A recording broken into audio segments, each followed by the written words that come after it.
I didn't get what you, I was like, yeah, we are on Facebook. I thought you were saying, I hope we're on Facebook. It was supposed to be on YouTube. Let me pull up the slide.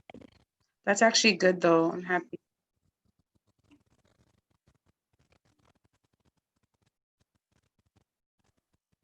Does it say we're live?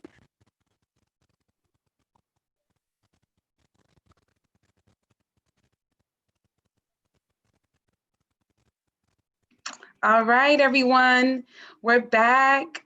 Thank you so much for joining us. We appreciate everyone that had to transition from the Facebook to YouTube, but we're now on YouTube Live. So I appreciate you all. Sorry about that. Thank you.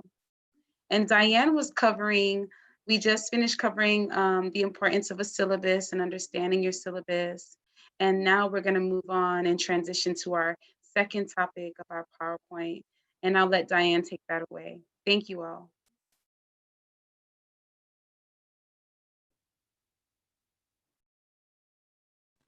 Thank you, Edward. And then once again, we want to go over how to build a relationship with your professor.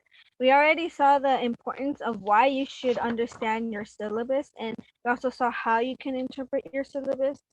We saw the difference between the remote online syllabus, or sort of like an in-class syllabus, versus a fully online course, which they're very similar. And then we also understand now that a syllabus is like a roadmap because it outlines the class timeline and what to expect in the class. But now let's go over why it's important for you to build a relationship with your professor. Okay, so why is it so important? Well, your professor was a student too, and he or she did enough years of schooling on the subject to get a master's or even a PhD for it. So they know very well how to approach the subject to better understand it from experience. They also want to see their students succeed, and therefore they'll be happy to help you if you reach out to them. No, you have to reach out to them so that they can better help you. If you do reach out for them, you will know improved coursework. And also the benefits of it is that you can also build references and network. It's easier also for professors to extend deadlines during emergencies if they know that the student who's always in class and turns in their assignments on time and they know personally is actively trying to, get good grades in the class and work in that class. Also, because these professors have worked in the field that you personally are interested in, they can refer you to places that can help you gain experience. And as I mentioned before, they're a great way to network since they have worked in the field for so many years and they have connections with people in their field. So for example, for me, for my major accounting, it was very helpful to speak with my professors and make a connection with them because that's how I learned how to um, go through, let's say, taxes, how to find places I can work at, where I can apply, and how to apply. They also sometimes, if they know people, they want to encourage them to come into the class to speak to their students, to let them know what options they have career wise. So it's a great way for you not only networking but career building. And if you know them well and they know you well, when you build these references, you're creating that connection with them. It could not only be for a lifetime, but they can write a recommendation letter for you. That could be for a scholarship, a job, or an internship. So keep that in mind when you're speaking with your professors. It's not just about improving your coursework. It can be a lot more than just coursework improvement. So now seeing that all these benefits that we can get from forming a good relationship, no, a good relationship with your professor, you want to know how to build a connection with them. What I recommend is introducing yourself either by email or in person. In this case, preferably by email. This will help the professor put a face to name, or just a name to a comment, because if in your online courses you do discussion forums, you can also put in your picture in your bio so that they know who you are. You can, if the session is through Zoom and you're participating, then they'll be able to put that face to a name. Even though it'll be easier for them to know who you are because your name is on there too. Also, you want to make sure that you're communicating with them through the best way they want you to communicate with them. So remember, look at that in the syllabus. Some professors prefer through a specific email other than their district email, and others prefer getting messages through Canvas. So make sure to establish that connection because that builds confidence in yourself also to ask questions. So it's not, in that way, it can also prove beneficial. When you do email them, you want to make sure that your email is clear and professional. Always include your name, the class you are in, and the CRN number. I do recommend this because remember that they are seeing quite a few students. And so if they don't know you personally, they might confuse you with someone else. I know that in several of my classes in the past, I've shared the same name with different people. So it's very important for me. I like to include my name and also make sure that they know, because I know that they have several classes during different times of the same class. So I make sure to include the day and time that specific class needs so that they might not confuse me with someone else. It also makes it easier for them if they have to look up something in their grade book or in their paperwork to specifically look for that folder, that file. So remember, communicate with your professor. Sometimes you'll have to communicate with them because there's an emergency that happened. That communication will become easier if you have already introduced yourself beforehand. It'll be easier for you to say, hey, professor, I might not be able to make it to class because something happened in my family, or I just had an emergency, my car broke down. You know, that'll be easier if you have already introduced yourself beforehand. Also, make sure to participate in your class. That's another way to build a connection. If you actively participate, the professor will know that you're paying attention, number one, in the class, and you're also studying for the class. You're making sure that you know the material enough for you to actively be responsive in the class and contribute to the class. Okay. When possible, I really highly suggest when it's in person class to sit in the first row because that will reduce your distractions, but it'll also increase your participation and attention span. And remember, better concentration leads often to better comprehension. And do not be afraid to reach out for help. I cannot not emphasize this enough because it's very important for you to participate and don't forget that they're there to help you. So you want to reach out for help if you need that assistance, especially when life happens, as I mentioned before.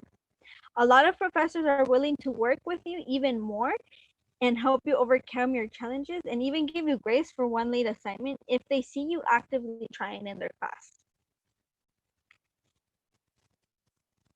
Also, take advantage of your professor's office hours. You want to make sure you know what they are. So remember, these office hours is time outside of class, be it after class or before class, that the professor has specially scheduled for any student who has questions or concerns. That's the purpose of these hours that he has put aside to do so.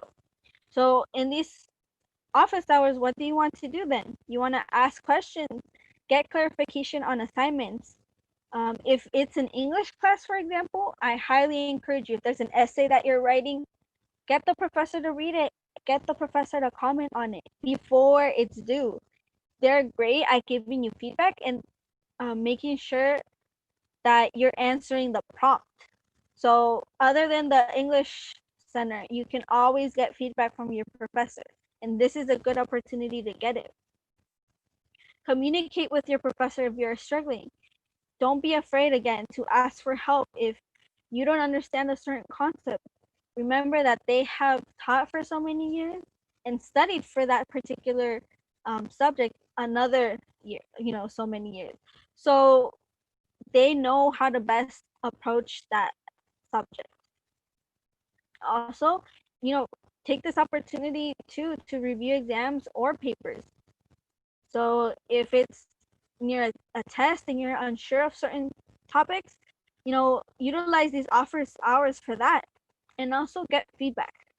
If you need feedback, once again, for essays, maybe you're not sure what you're doing wrong in your studying habits, they can definitely help you with that. Of course, as always, if your professor's hours do not fit your schedule, ask for an appointment, and you can always work something out with a professor. Okay? So I would love to ask if anyone has any questions right now. I would love to give some space to answer those questions. Once again, feel free to ask any questions or comments down below. Thank you for joining us. If you haven't already, please sign in to the link, the bit.ly that's down below. It's the http://bit.ly /city ready. So that's how you'll know that that's the sign-in sheet. If you are just joining us right now, thank you for joining us once again. If you have not done so yet, sign into that link. And if you would like, also please introduce yourselves with your name and your major. This session is meant to be interactive, not just for me to present. So I would love for you to ask those questions and also answer to any of your comments.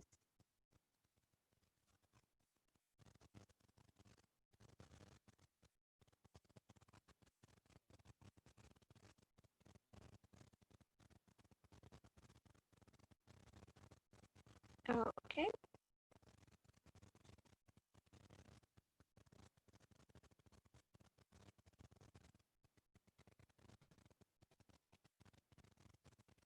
Okay. So now we're going on to our next topic, time management and study skills. So we are going to go over them. Um, First, we're going to go over time management and then study skills. But just so that you guys are aware, this is a very important and they're interrelated subjects. So that's why we put them side by side. Okay. So first of all, let's go over the importance of time management. Being that we have so many roles and responsibilities in life, um, we want to make sure that we know how to manage all of these obligations and also our time wisely. A lot of you are parents and have jobs, and you guys are managing your kids' time, and then your time, and then if you're taking care of your parents, that time. And then on top of that, you also have to make time for work and school. So you're juggling a lot of stuff at the same time. And these past months you've had a homeschool. If you're a parent, you've had to homeschool your kids. So that's a lot of things too. So it can be easy to get overwhelmed and lose sight of your goals.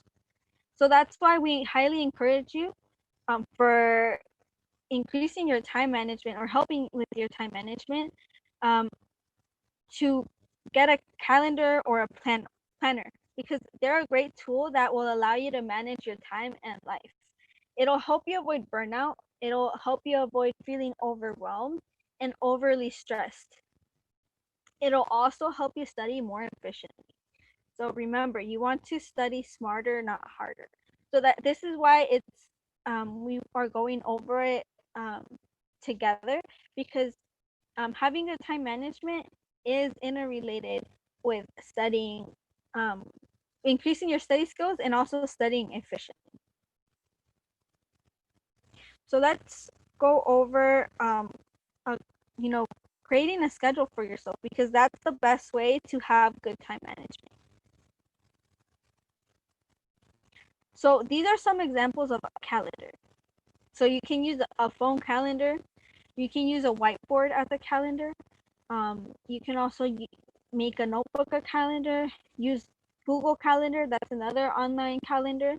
Um, Online free calendars that are out there. If you have an iPhone, you don't even have to download an app. You can use a planner. You can invest in a planner.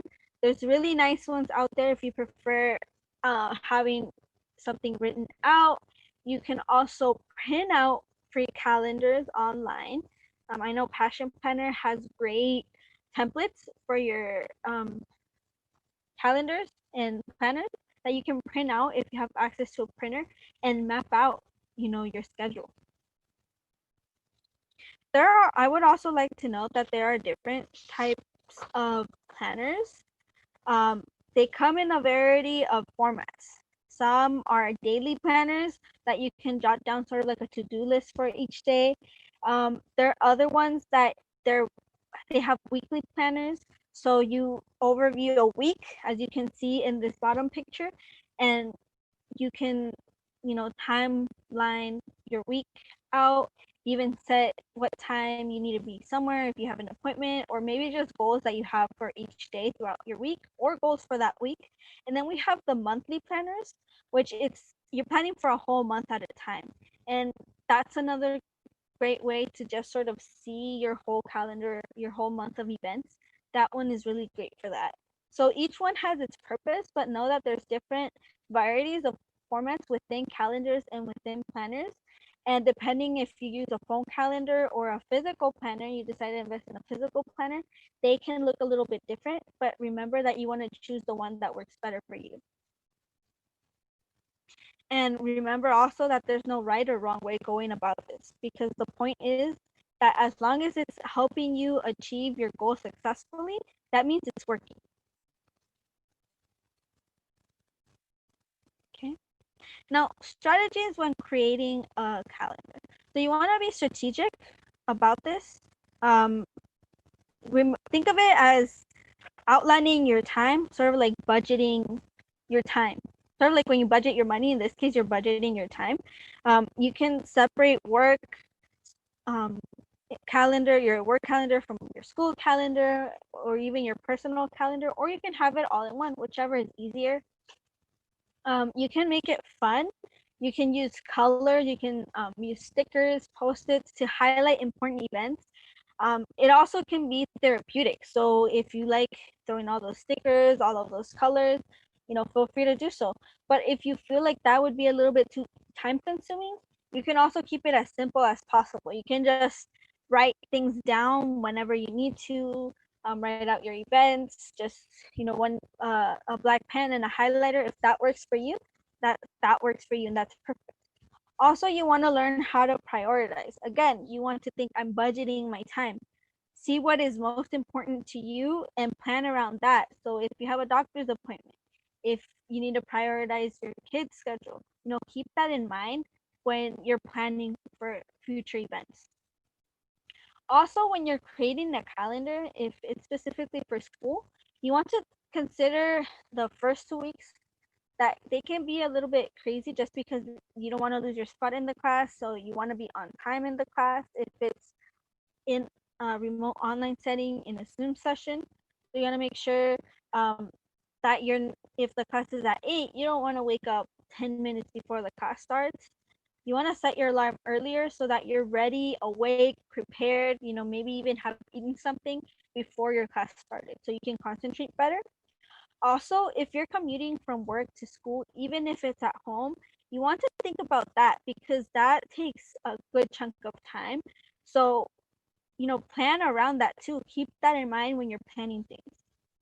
Another thing, for this to work, you want to check your calendar daily and make changes accordingly, especially if it's a daily or weekly planner, because if you have certain goals that you want to accomplish, you want to cross the ones didn't that got accomplished, and then see what didn't get accomplished, to see where else you can fit it in, or if you have to in the end do it or not.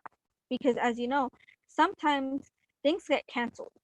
So make sure that you're making those changes accordingly to what works for you. Again, what do you want to add to your calendar?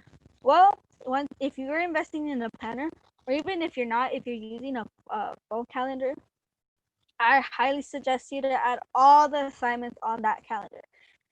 And hopefully you do it as you're going over your syllabus at home on your own time. Why do I say this? Because once again, those first 2 weeks of school can be a little bit hectic. So, um, it, if you wait until later, you might miss an assignment because you might forget by just referring to your syllabus. So I highly suggest you to map it out on your planner. As you can see, this is a beautiful planner with colors and all of that. But this person jotted down throughout, like on a weekly format of a planner. You see from Sunday to Saturday his week, his goals for the week. He jotted down his personal to-do list, his work to-do list, other things, grocery list.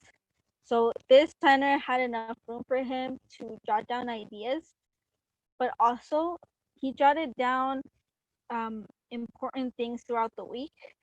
And so you want to do that beforehand.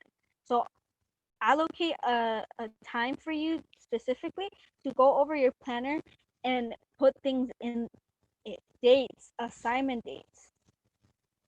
And so I highly suggest you to do that at the very beginning.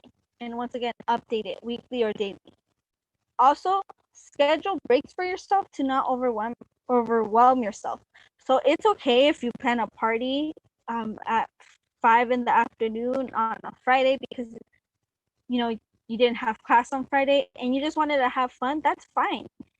Make sure that you are scheduling those breaks for yourself because you also want to have fun. You want to make sure that you're rewarding yourself for your hard work and giving yourself something to look for. Again, make sure that you're adding your work schedule, your class schedule, study, homework time, exam presentation days. I cannot emphasize these two enough because, first of all, your work schedule so that you can see the outline of when it's your time to work, and then your class schedule so that you can plan things around that. If you want to study for a particular thing or for homework, you also want to have that. So as you can see in this example, this student jotted down on a weekly basis what time she wanted to study. So she wanted to study from 12 all the way to 6. That's including her homework time, all of that. So that's the time that she studied.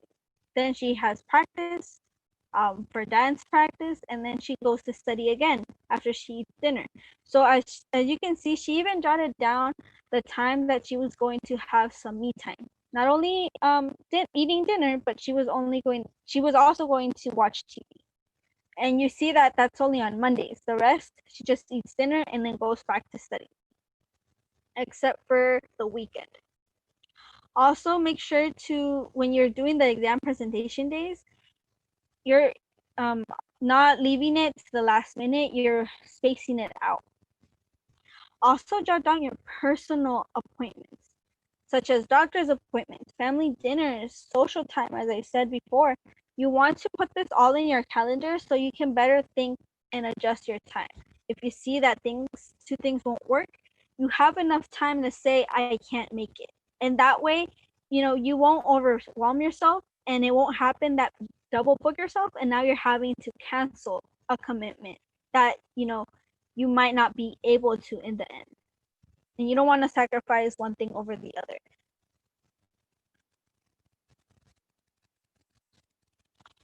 Okay. Now I want to leave some space. Just any questions so far? Okay. Also, there we go. Other important dates to add to your calendar: registration date and time. So you would be able to see that in my CCD portal. Check that as soon as it's out because you want to have that date in mind so that the only thing that you have to do is log in and click that registration button, click that add button. Also put in your first day of classes, so when the semester starts and when it ends. Keep in mind that not all classes start at the same time or end at the same time. The semester ends which means all classes should have ended by that day. But if it's a short-term class, an 8-week class, it might start a week or two later than the actual start date for most other classes. And then also it might end earlier. So you want to keep that in mind too. That's why you want to jot down this first day of classes, because you do not want to miss that first day of class. Also, putting your FAFSA deadline. So remember, October 1st is when the FAFSA application becomes available. So keep that in mind when you are um, putting important dates in your calendar. Also, the drop withdrawal deadlines, the exam or essay due dates. Keep all of these in your calendar because they're super important.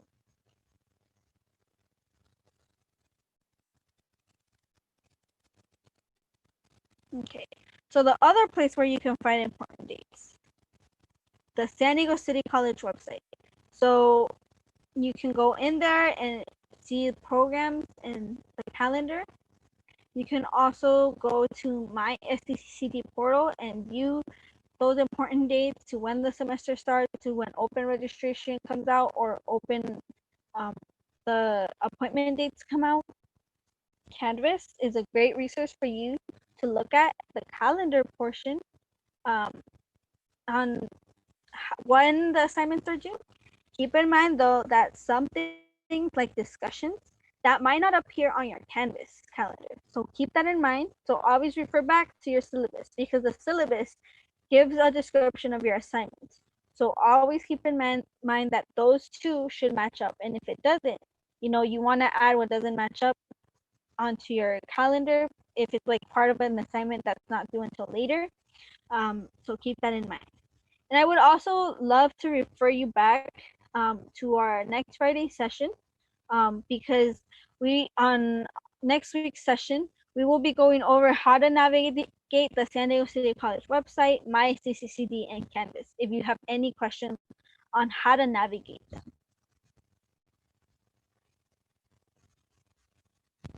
So does anyone have any questions so far?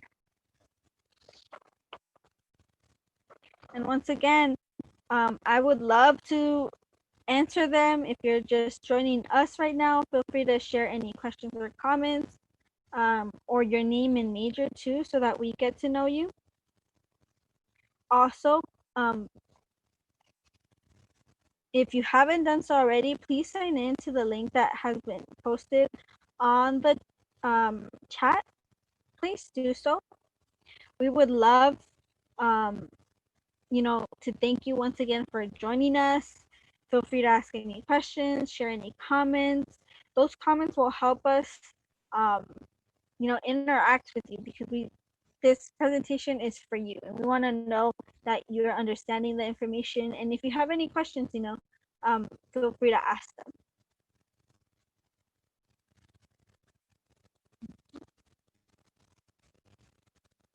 We're going to go to our next topic. Since we already went over how to organize your time, we want to analyze your study skills. And having good study skills can help you save time, increase your productivity, and student success. So this, along with time management, will reduce your stress overall. One important skill to have them for as a study skill is active listening. This type of listening isn't something passive. It's not merely just hearing someone talk. Hearing is more of the physical aspect of doing that. You want to listen actively, which this means concentrating and thinking about um, listening actively, learning what you are hearing. You want to think about what is being said by the presenter. You want to listen to understand. And a good test to this is to paraphrase what you think the person who was lecturing said. Um, this does not mean just repeating word for word, though. This means that you're paraphrasing it. For example, throughout my lecture, you wouldn't be able to repeat word for word from what I said. What you want to do, the goal there is to talk about the main points I touched upon. For example, time management, how to get to good time management, how to build a relationship with your professor, You want to touch on those key points rather than just um, say or repeat what I said word for word. This is especially important to use when you're note taking because it's hard to write down everything I'm saying as I'm saying it. We talk faster than we can write. So be selective in your note taking. Similar to when one highlights important information in a textbook, you want to really jot down what's important during the lecture rather than writing every single word down. Okay. And so remember, you want to paraphrase even in your notes. If this means doodling, doodling counts in this case. So remember that study skills um, is part of active, or having good study skills involves having good active listening skills. And the other thing I want to point out is that with active listening, if you're actively understanding and paraphrasing, this can increase your long-term memory retention, help you understand the material better, and also improve your grade results. Now, for retention, the most memory retention occurs when you study most recently to when you had the information given to you, as opposed to maybe studying for that information that was given to you the day or the night before the exam. So this is why we highly recommend you to review and even rewrite your notes right after class. As you see this graph, this is a graph showing you when the best retention is set. So day one, this is when the information was presented, and therefore it's when you mostly remember the information. So from the key points I mentioned, you might really have them in your head today, maybe tomorrow morning. But as the days go by, you will gradually start forgetting the information. So that's why we best advise you to schedule out time frames throughout your week in increments to help you better retain the information. As you can see, if you study every single day, 10 minutes, maybe later on 5 minutes, 2 to 4 minutes, maybe you're not dedicating as much time throughout anymore for the same information, but you're still studying for it and you're also retaining a lot of this information. And once again, I cannot emphasize enough, never wait till the last days before your exam to study. Because as you can see, if you're not doing so throughout in small time increments, at the end, it'll be harder for you to recall all this information. And will just cause you to overly stress, maybe not sleep, and perform poorly in that exam. Now, your study skills, know your learning style. Sorry, there you go. Know your learning style. So there are different types of learners and different types of learning styles. And I really like this graph out of all the graphs I saw, because this really shows you what kind of notes you should be taking. And then on top of that, it doesn't just list you as one, it overlaps them. So there's three main ones. There's the auditory learners, visual learners, and kinesthetic learners. Visual learners prefer things like graphs, illustrations, pictures, because that's how they can better retain the information and that's how they learn better. They even prefer seeing something to be done in front of them before they do something. So if I tell you how to write the letter A, I can describe how to do it, but for a visual learner, it'll be better if he sees me write the letter A. Then this can help them better understand what I'm referring to. Then we have the visual learners. The kinesthetic learners, sorry. Kinesthetic auditory, which they do well with lectures and group discussions. So they are good at listening and following verbal instructions. So as I mentioned before, that visual learner might not I might not help them if I just describe how to do something. They want to see it. The auditory learner will be really good at just following that instructions that I gave him. Finally, we have the kinesthetic learners, so those that learn by touch and doing. They need to do it themselves to better retain the information, and they prefer that hands-on approach.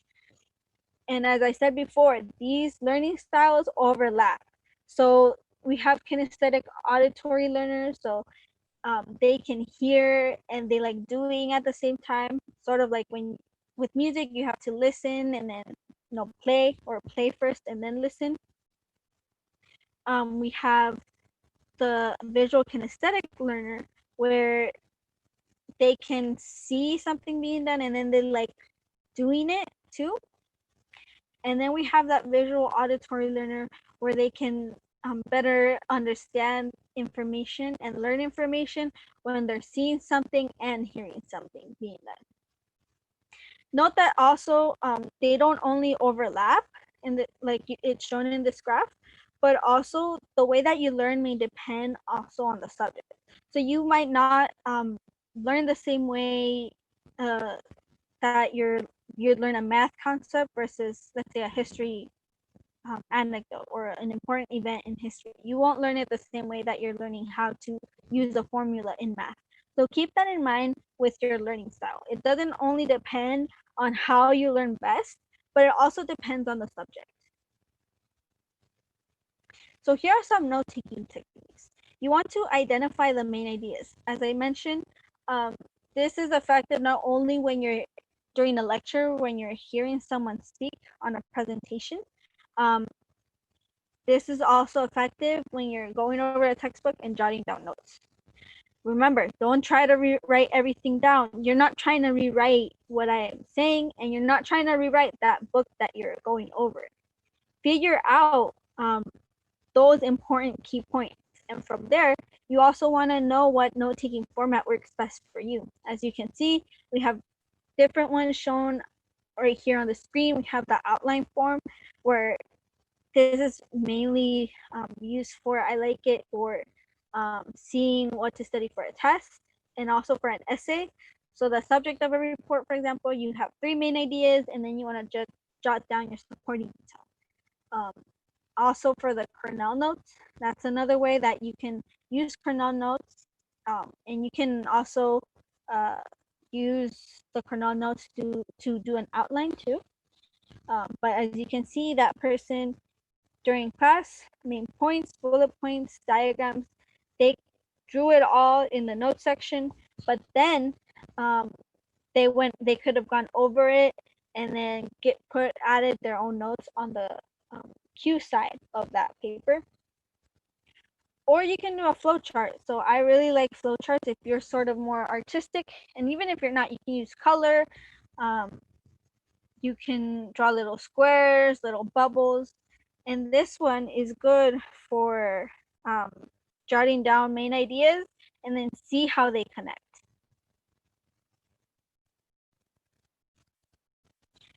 Keep in mind though, too, make sure those notes are legible and they're organized, because it'll be hard for you to study if they're unreadable to you, and then they're all over the place, so you don't know which one happened before the other.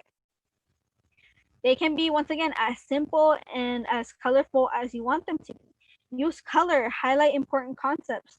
You can doodle. These are your notes. You are the one that's going to be studying and taking advantage of them. I highly suggest you to rewrite your lecture notes and also add questions in the margin on your lecture notes. Why? Well, first of all, remember that retention curve. Your best memory comes from right after the lecture or right after the class happened. So you want to rewrite what you learned in that class to better retain it. But also, it's a good opportunity to go over the information and see if you have any questions on what was presented. It might have not occurred to you during class, but now that you're reviewing the information, you might have these questions now. So, jot them down in the margin so that you can ask them next class. Usually professors give that time before class if anyone has any questions. Also, know the best time for you to study. You want to see when you're more awake and more attentive. Some people are early birds, others have trouble waking up like me, and are they're more attentive at night.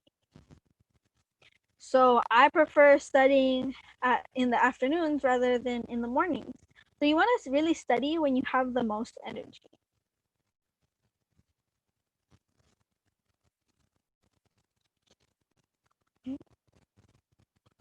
And also the most energy you have also will help you focus. Here are some exam study tips I also want to help, or I want to go over to better help you. Because not only does this correlate with the time that you study, but also when you study for your exam, um, is how it also relates to how well you perform in your exam. So first of all, here's the first tip that I have. Review and this is also relevant to finals. Review the class that you're studying for, um, all the subject or all the topics that are being reviewed. And in the case of finals, review all of your classes. See what the final or the exam is going to talk about. This can be seen during past exams. You can see this if a study guide is provided, or even in the course objectives, you can know what the purpose or what the objective of the project or assignment is. You can also create a list of study materials per class and exam based on this study guide or this course objectives. And then study from that. From that list, though, you want to assess your knowledge, strengths, and weaknesses. You want to see what you know and what you don't know, and or you're having trouble understanding, because based on that you want to allocate the specific time of when you're going to study for what you didn't know rather than studying for what you actually know. You want to dedicate more time on what you didn't know so that you understand it better rather than on what you already know. And once again, pace your study time. Don't cram the night before, because if you're tired that night before, you're an early bird rather than a night owl, you won't be able to focus as much. And also, that stress can um, not help you retain that information. And again, you want to get that sleep and that energy during that night before that exam date. Okay. Now, here are more study success tips. So now that you already know the type of notes that you should take, you know that you prefer studying at night rather than in the morning. What else is there? Well, you want to set the mood of your study space. You want to organize your study space. Have everything on hand. You don't want to be getting up to get your book and then get distracted. Um, so that helps you reduce distractions. Another thing is that you want to, other than clear your space, make sure your phone is off per se. Put your phone on silent. That's how you can reduce another distraction. If you're waiting for a call, instead of putting your phone on silent or maybe turning on your off your phone, there are apps out there that restrict who can call you, and what notifications you can receive. So that this will help greatly if your main distraction, for example, is social media. Also, if you like listening for music, make sure to create that playlist beforehand so that you might not be going on Spotify or going on YouTube and going through that loophole of eternal YouTube videos that you can, it's really hard to come back of, and then that hour that you wanted to study was more on YouTube than on study. Also, prepare a snack. So prepare some snacks too, because if it's a long study session, you don't want to be getting up and then coming back. That can be another factor to getting distracted. So prepare some healthy snacks beforehand, some cookies, some crackers, so you have something to munch on during the your study session. And then again, schedule breaks for yourself. If you know that it's really hard for you to sit for a whole 2 hours to study, make it a goal that every 15 minutes you have like a 5-minute break, or every 20 minutes you have a 5-minute break. Set breaks for yourself so that you don't overwhelm yourself with the amount of information you're trying to study. It also sort of gives you a fresh start when you come back. Make sure that you also have a goal in mind when you're studying. You don't just want to study forever and not have a goal in mind. You want to have a goal in mind of what you want to achieve with your study session. So I highly suggest to create a to-do list. If there's a homework list that you have to tackle, go ahead. If there's a project that you need to complete, see what you still need to complete. If you need to do an outline just to see what you want to do with that project or where you want to go from it, you know, that's what something that you have to do during your study session so that you can effectively complete that project.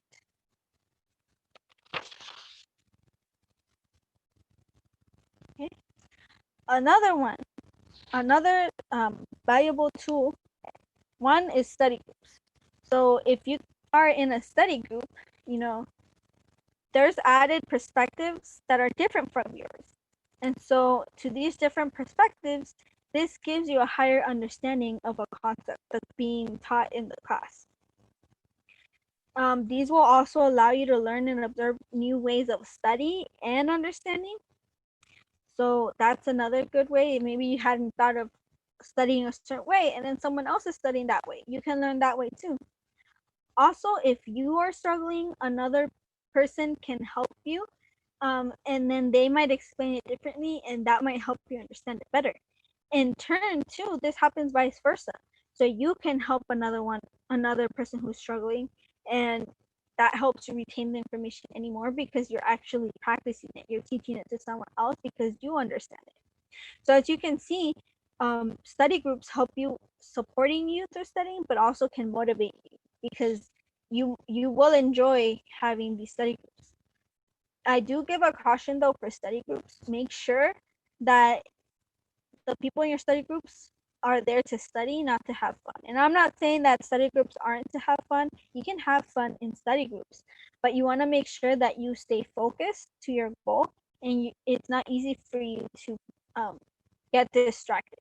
This is supposed to help you, not distract you. Again, the professor hours. Remember those questions I suggested you write in the margin? This is the time that you want to ask those questions too. If you aren't able to do in class or you feel shy about asking these questions, do so during your professor's office hours. You can also review with the professor as to help better understand the concept. And again, it can help you improve your next exam score. So who else can better help you than your professor to understand an assignment that they assign? Okay, so does anyone have any questions? And I know I have gone a little bit over time. So thank you for staying with me. I want to go over really quickly some support services. No one has any questions. Support services and resources. So the first one is the English Tutoring Center. And so if I go to their website,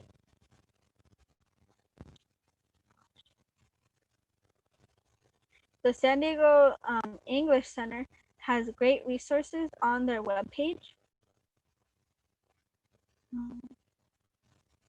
See, while it loads. And you can find this in the remote online services page that we mentioned before.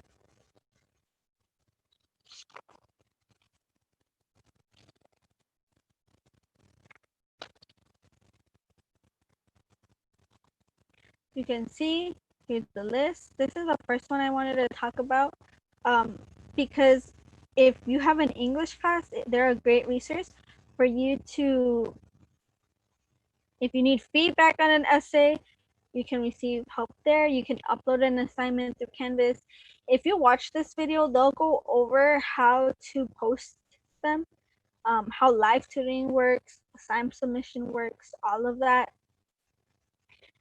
It also gives you their summer schedule, how to contact them.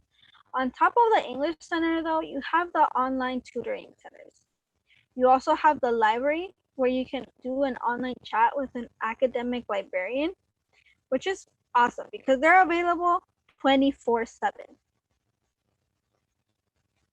This is the San Diego City College website for the library. This is where you can chat with the librarian now in real time. Once again, I mentioned 24/7, which is very cool. So make sure um, to keep this in mind.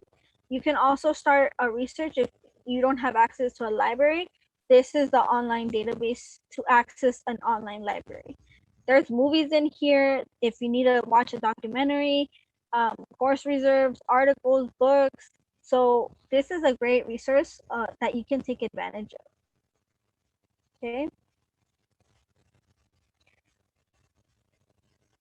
Another thing, the online tutoring center. So I actually really like this online tutoring center because it has Canvas tutoring. And once again, it'll tutor you through Canvas. It also has e-tutoring. You do have to enroll, uh, but it's a very cool system that they use. They have available um, instructors for accounting, or tutors for accounting, sorry, for ASL, anatomy. So this is a list of subjects available that you can take advantage of and get assistance with. These are live tutoring services via Zoom, which you can meet one-on-one. You can also do e-questions where it'll allow you to leave a specific question for a tutor and they will respond to you within 48 hours or sooner. So remember, these do take a little bit time, especially if it's by appointment basis. You also have the writing lab, again, to submit a draft of your paper. Um, and so it does tell you to note that it'll come, or when you log in and browse, you will see who's online. And based on who's online, it's what subjects you'll be able to get assistance with. And of course, if that person that you're looking for is not available at that time, you can leave them an e-question and they'll get back to you in about 48 hours. But as I said before, it's usually sooner. Okay. And then finally, I want to refer you to the Transfer and Career Center. Um, go back.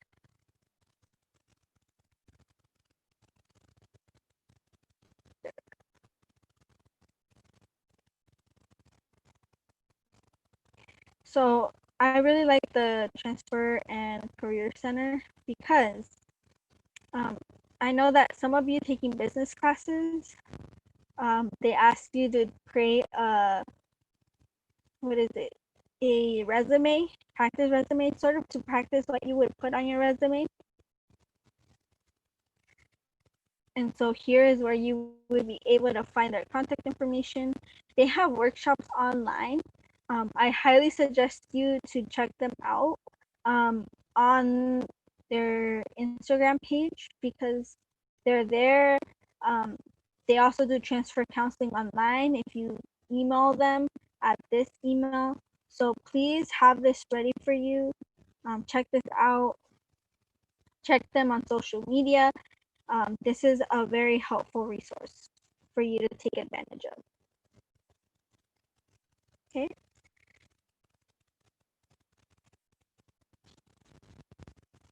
And so once again, if you haven't done so already, I want to thank you for, if you have any, well, first of all, if you have any questions, feel free to ask them. If anyone has any questions right now, I would love to answer them. Um, once again, all of these sources or resources are available on the remote online services page. You can access it on the San Diego City College website. So please make sure to check it out. You can also call us if you have any questions on that. Please let us know if you have any questions. Um, if you just joined us, thank you for joining us. Thank you for watching. This is the ending of my presentation. Please fill out this evaluation form, City Ready Eval 2. Here's the bit.ly. We will be posting that bit.ly in the chat. Also, if you haven't done so already, please sign into the link that we provided throughout our presentation. This will help us see how many attendees we had, and also with the evaluation, it will tell us how we did on our presentation and how we can improve it. If I missed some information, if you would like to see other content on here, if you had a question and or a topic that you wish that I went over and it wasn't on here, please let us know in the evaluation form. We are hosting these live City Ready sessions on YouTube every Friday. So once again, thank you for watching us.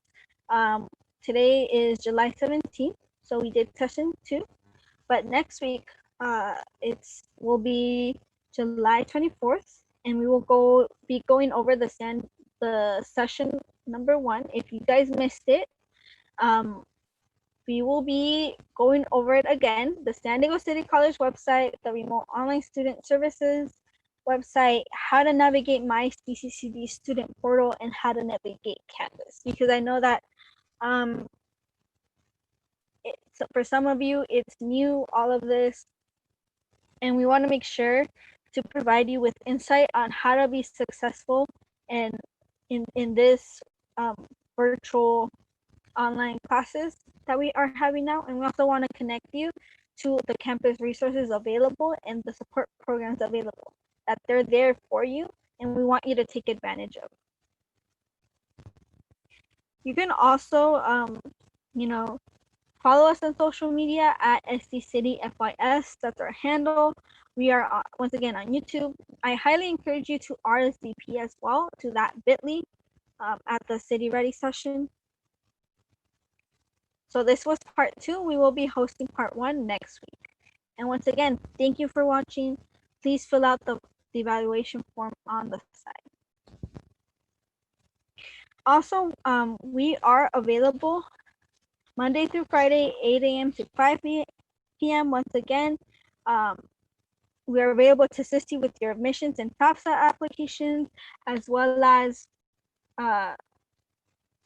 connecting you with resources offered to City College students. And so we want to connect you with these resources offered and support you in your academic goals through your journey at City College. Part of our support is it includes these sessions because they were developed to prepare you for your virtual education at San Diego City College through these sessions. So once again, we're available Monday through Friday from 8 a.m. to 5 p.m. You can make an appointment with us through Zoom, or you can call us on Google Voice at 619-800-2739, and we will be posting the link on the chat so that you can make an appointment with us through Zoom. You can also email us to sdcitycollegepeeradvocates@gmail.com. Okay. And if you want to know about other upcoming events and seminars, we are live on Facebook, on Instagram at SDCityFYS. We have City Compass every Monday that you guys can join us on. If you have any other questions, we will be answering them live.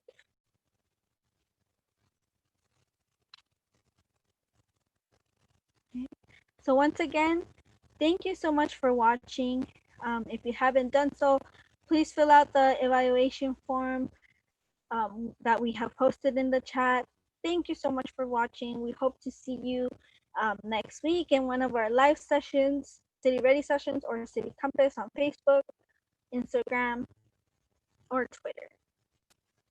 Have a great day, great weekend, and congratulations, graduates of 2020. There's a virtual graduation today, so stay tuned on the City College website. Bye.